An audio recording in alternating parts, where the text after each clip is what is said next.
Let's go to the next part here when we're going to talk about the campus protesters themselves. It's time to save some of our fire for the snowflakes on campus. And the snowflakes, it seems, have taken to Fox News, once the place where they would make fun of snowflakes and people who were against violent words, and there was no such thing as hate speech and safe spaces and all of that. Now they have convened a panel of a bunch of people who are saying that they feel unsafe, that actually hate speech is not free speech. So let's take a listen to that. I think that one of the main issues is just the way that speech is being promoted, because although I do believe that free speech should be allowed, of course, in America, I think that a lot of the speech is not being is not actual free speech and should not be classified as such. And I think that there's also something to be said about the lack of speech that Jewish students are being silenced. We aren't allowed to talk. We aren't allowed to speak. I walk past these protests and I'm scared. I can't say anything to them. I just want to say something that's been incredibly frustrating in my eyes, and I'm sure a lot of them will agree. There are these token Jews, that's what I like to call them, who basically renounce their Judaism, don't associate with Judaism in the slightest bit. Even to me, they've renounced their Judaism. I was at a tabling event earlier this year for Mizrahi Heritage Month, and this kid who's like the prominent face of JVP told me, I renounce my Judaism. JVP. Jewish Voices for Peace. Got it. Anyway, so he told me himself that he renounces his Judaism. But then, you know, the second CNN comes, he puts on a tallis, he puts on his kippah, and he sits in the middle of the camp and leads a seder. And what's really frustrating there is that there are guys like Mark Ruffalo from the outside who are, you know, hopping in from their high horse saying there's no anti-Semitism. Mark Ruffalo, I understand that you're famous, but you're not on campus. Also, there's Professor Howley, the Jewish professor who I've never seen associate with the Jewish community once, come in and say, they're teaching about anti-Semitism here, so clearly there's no anti-Semitism. Well, Professor Howley, these same kids who are teaching about anti-Semitism are also the modern-day Nazis. They're the ones saying, let's globalize the Intifada, let's target Jews. They're the ones who are encouraging harassment against Jews. So it's really frustrating when these token Jews step in, act like they understand what's happening, and then kind of make it as if we're weaponizing anti-Semitism. So what's anti-Semitic?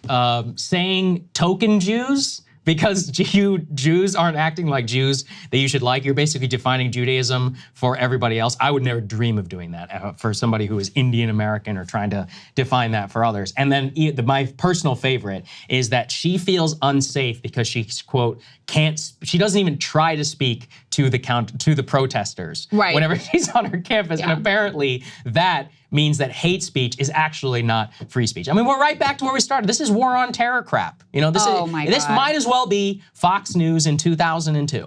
We're basically right back to where we were. It's actually more unhinged than war on terror. It is. Because think about, okay, so Fox News, this is not a one-off. Like, they're just constantly bringing on these college kids to, I need my safe space, and words are violence, and all the stuff that they mocked, justly, in my opinion, that they mocked, like, you know, overly woke college students for in the past. Now suddenly, they're all in on the frickin' safe spaces and words are violence. That's number one. Number two, that dude, so anti-Semitic to think you get to define who's a real Jew and who's a quote-unquote token Jew. And you know what? I'm glad he said it, because this is exactly the line of thinking that's used to dismiss Jewish Voices for Peace and the other Jewish protesters. Usually it's done more quietly. This kid comes out and says it. Basically, if you don't support Israel in the way I think you should, you're not a real Jew. And that's the way that Benjamin Netanyahu thinks about it. That's the way that many of the sort of like hardcore Zionists, that's the way they view it. And to conflate Jewish identity with one particular nation state, that's actually in the definition of anti-Semitism that just got codified. So to my point about how this is more insane than the war on terror, you not only have this media, totally manufactured outrage, panic, freak out, etc., complete with presidential statements and members of Congress calling for the FBI to get involved. I mean, they're not even doing it covertly anymore. They're just like blatantly calling for the FBI to infiltrate these protests. And then you have multiple pieces of legislation that are passing, that are codifying anti-Semitism as basically you can't criticize Israel. And you have the TikTok ban, which Saagar and I disagree about whether or not there should be a TikTok ban, but we do not agree on the fact that it was 100% sparked at this time by this panic, freak out, manufactured crisis over anti-Semitism. In fact, Mitt Romney was just talking to Tony Blinken and said the same crap. I mean, admitted it straight out. We have to think about that. We have to ban an entire social media platform because we don't like the information that these kids have access to there, and we don't like the things that are being said there. We didn't, even in the height of the war on terror, we didn't get to that level of censorship insanity. Now we're banning entire social media platforms, and Romney even seemed to indicate like that might not be the only one, because we saw in our poll, the numbers are wildly different in terms of how people view this conflict, depending on whether they're social media news consumers, podcast news consumers, or cable news. Cable news viewers, they're the ones that maybe need to be shut down. They're the ones being brainwashed with all this fake anti-Semitism stories. Now you're starting to speak my language, Krystal. Now we're starting to actually get somewhere. Let's ban cable news for the good of the country. Speaking of war on terror idiocy, here we have the NYPD has really found its roots, Krystal. We're right back to the 2002 panics as well. Here you have an officer who holds up a book on terrorism and is like, this is what was found amongst the protests. Let's take a listen. Somebody's behind this. Somebody's funding this. Yeah. It's probably bigger than New York City, bigger than New York City Police Department. We got to figure out what's going on. Wow. So it sounds like what you're saying is this raises your level of alert even higher here in New York City, but this could mean that, as you said, it's a national issue that then could involve potentially the FBI and CIA really trying to track down, as you said, who's funding this. And let's talk about Columbia. Let's talk about Hamilton Hall, right? A book on terrorism. Wow. Mm-hmm. And I've said it before, that there's somebody, whether it's paid, not paid, but they're radicalizing our students.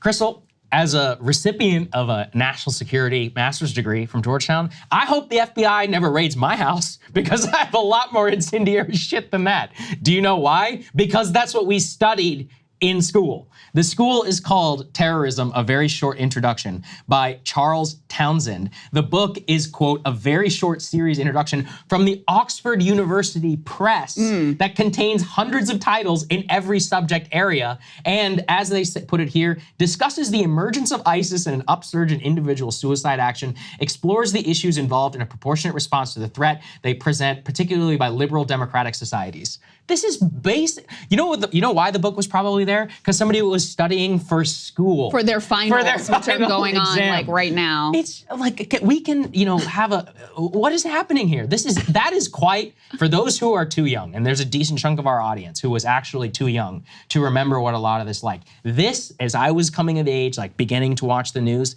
this is what I most remember about the war on terror era. It was like they found one book in there, or one guy tweeted one bad thing, and that's why he's doing 25 to life, in a federal prison today. Yeah. Because the FBI entrapped and ensnared him. Like, we're on that level of type of craziness. And they basically, we've been talking a lot about the 60s. I've been talking about some of the backlash. Well, one of the things that we don't study enough is the full-on police state infiltration of a lot of these leftists, which is probably one of the most insane anti-First Amendment things that has happened in the history of this country. It seems like they want to recreate it. This is like McCarthyism 2.0, except there's zero here as opposed to like 10% here. It's just insane. It's like a freaking textbook. Intellectual history of an understanding. Like you said, someone was probably using it to study for their class. Just like remember the chain they brought in? Oh, these are the tools of professional agitators. It's a bike lock, okay? Guess what? There are textbooks and bike locks on a college campus. You don't have to get the counter-terror unit involved.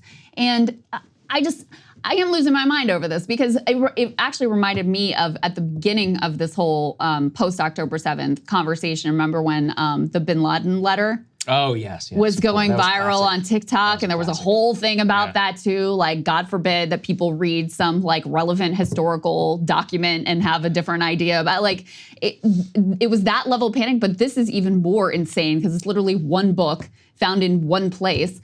It also reminded me of, remember there were a number of instances where the IDF would go in and claim we found a copy of Mein Kampf or whatever in some house somewhere in Gaza, or some other material that they claimed was really malicious, et cetera. It's like, people still read Mein Kampf, by the way, for historical perspective. There's nothing it's wrong part with of that. being a literate intellectual who understands history. Just like, we watch Russian propaganda sometimes. As you I understand should. that Anyway, that's what we're talking about here. And New York City too. We could go back to A5 because this just shows you the level of the monstrous rhetoric and total freak out here. This is a councilwoman in New York City who says the NYPD confirms that 99% of arrests at NYU were induced students, not outside agitators, which was very inconvenient for their narrative, by the way. They were going hard on the outside agitators thing. So she continues, the sad reality is that our schools are producing monsters,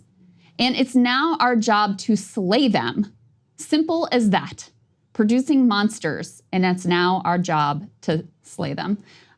So, words aren't literal violence, but I would ask you whose words are more important, those of, some random student at Columbia University or, a politician in a position of power who's saying that we need to slay our college kids because they're monsters.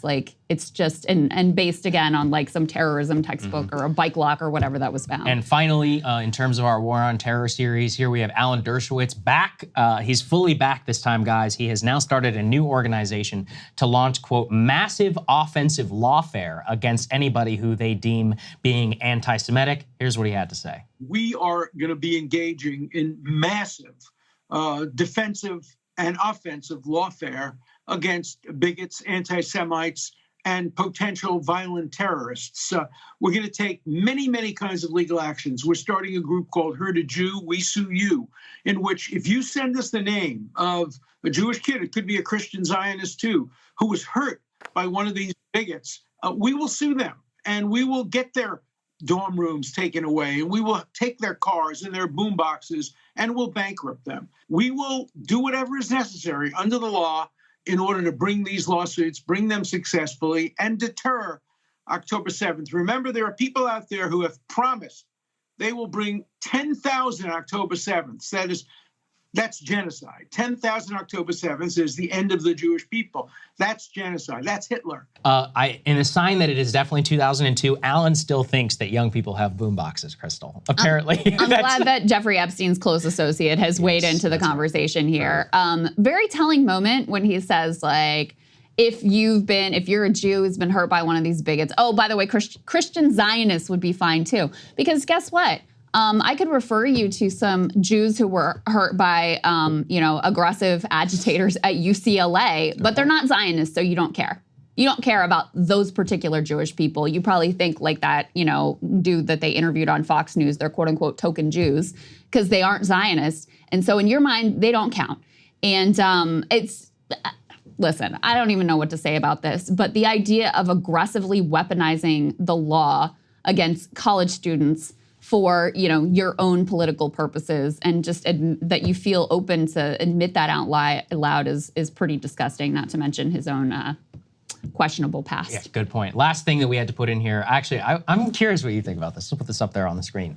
This is from the Washington Post. They say university endowments show few signs of direct Israel and defense holdings, but he has an idea. This gentleman who wrote this column is Todd Frankel. He says student protesters could try a different tactic, one that does not seem to have found any traction amid this volley of demands. They could instead become investors in defense contractors or other companies that they want to influence. That would then allow them to become activist investors and push for the changes that they want to see from the inside, Marciano said. So I know he was being dunked on. I don't think it's a terrible idea. Saagar. No, I'll tell you why. Because that's basically what divestment is that they're asking their school endowments to act, quote unquote, as active investors and to divest from these defense contracting companies. By becoming an investor, you would get an active say in the company. I don't know how much money you had to invest in stocks when you were a college student, but it doesn't, I doubt that it's going to match $25. the multiple billion-dollar investments. Well, what if they become very powerful, like Bill Ackman? Not to mention the idea of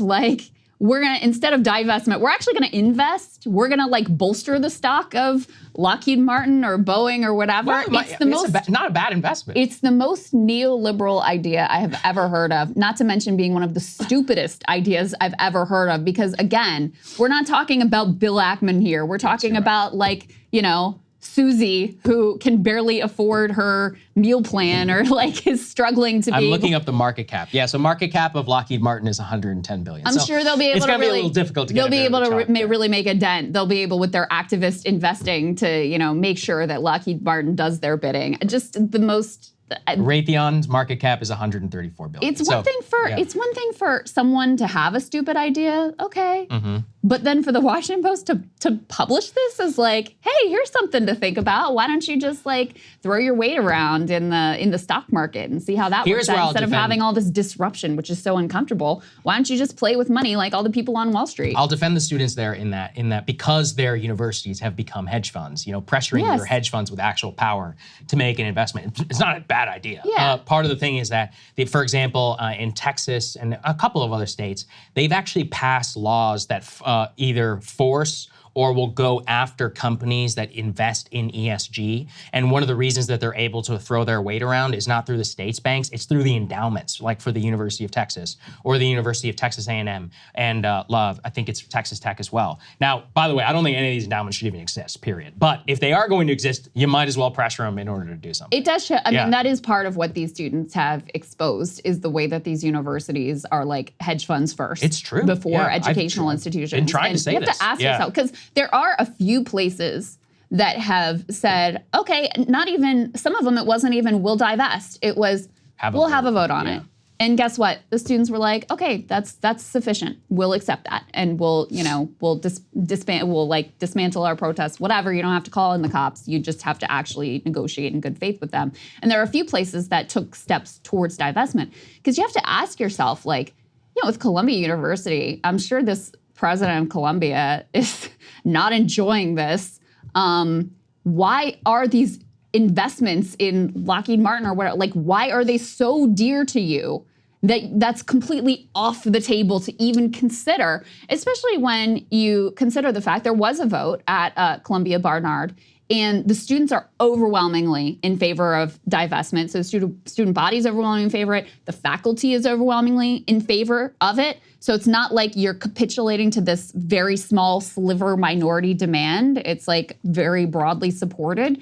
So when you look at this, you're like, why is this so important to you that you're willing to die on this hill? That's because of all the donors who donate to the university. Yeah, it's because of Kraft the students and are the whoever. customers. Robert Kraft. right. Robert Kraft is the actual guy who runs that university. That's right. I also looked it up. It makes sense. Brown's University's endowment is only $6.6 billion. That's like nothing. You know, Columbia's is like almost $15 billion. And Brown is the one who said they'd have a vote on divestment. Exactly. And the other schools that I saw that were willing to negotiate were by and large like smaller schools. Right. So, for example, University of Texas Austin, $18.8 billion. I mean, you know, Harvard University's endowment is larger than the GDP of many small African nations. That is the level of insanity that we currently live in. And that's why we need an endowment tax. So there's that lots we of could get other away from things that. you could invest in. You know, there's lots of other things you could invest in. One thing, you could invest in your students so they don't have to pay $80,000 a year. How about that? But that's not possible. How about that? Columbia, actually, I did a whole monologue on this back in the day. Princeton University, just on the like 4% withdrawal rule, could pay tuition for every single student that they have just on the interest of the capital that they already have in their endowment, except they continue to increase tuition. So they're criminals in a different regard too, and I wish that this would spark a conversation about that as well. Yes, indeed. Hey guys, if you like that video, go to breakingpoints.com, become a premium subscriber, and help us build the best independent media organization on the planet. That's right. We're subscriber funded. We're building something new. We want to replace these failing mainstream media organizations. So again, to subscribe, it's breakingpoints.com.